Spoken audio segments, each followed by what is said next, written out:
وبعد ذكر الأسس المتينة لابد من شروطه المعينة. Nous sommes très heureux de vous retrouver dans un nouvel épisode de Madina Institut. Nous sommes dans le niveau 1 de la matière croyance islamique. Bienvenue dans cette série de cours qui a pour objectif de vous faire découvrir les bases de la croyance, tout en simplifiant au maximum le contenu, afin qu'il soit accessible à tous. La croyance, dans la langue arabe, est un terme qui désigne le fait d'attacher quelque chose, faire un nœud. Les racines de ce mot expriment le fait d'attacher quelque chose pour les choses physiques, puis une forte conviction dans le cœur pour les choses morales. On l'a défini dans notre religion, comme étant les profondes convictions de la personne à croire en Allah, en ses anges, en ses livres, en ses messagers, au jour du jugement dernier et au destin bon ou mauvais.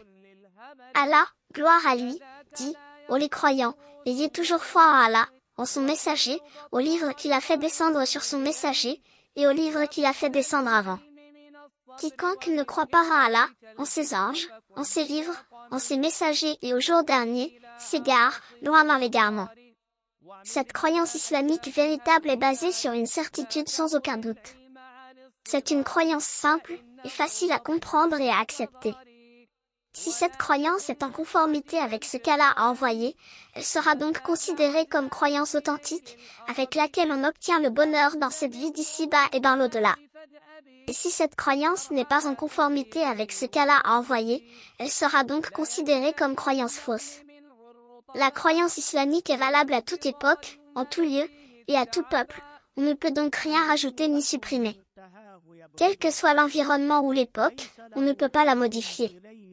Allah dit dans le Coran, « Aujourd'hui, j'ai parachevé pour vous votre religion, et accompli sur vous mon bienfait.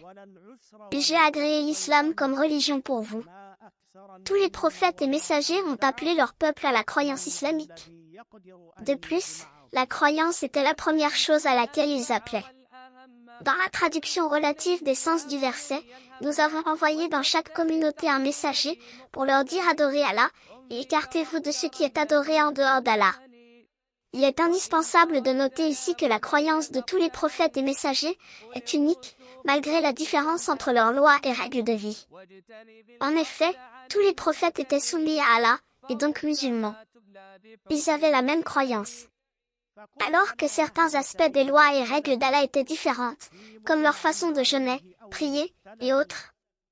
La croyance islamique est le juste milieu entre l'exagération et le laxisme. Comme par exemple, notre croyance en Jésus, certains disent que c'est une divinité ou encore même le fils d'Allah, et d'autres diront qu'il est un menteur, et faux prophète. Notre croyance est celle du juste milieu, nous considérons que Jésus n'est pas une divinité, ni même le fils d'Allah, mais c'est plutôt un prophète d'Allah et son serviteur. Allah dit dans le Coran, aux gens du livre, « N'exagérez pas dans votre religion, et ne dites d'Allah que la vérité. Le Messie Jésus, fils de Marie, n'est qu'un messager d'Allah, sa parole qu'il envoya à Marie, et un souffle venant de lui. Croyez donc en Allah et en ses messagers. » Nous demandons à Allah de nous accorder la croyance authentique. Dans le prochain cours, nous expliquerons les sources dans l'apprentissage de notre religion, Inch'Allah.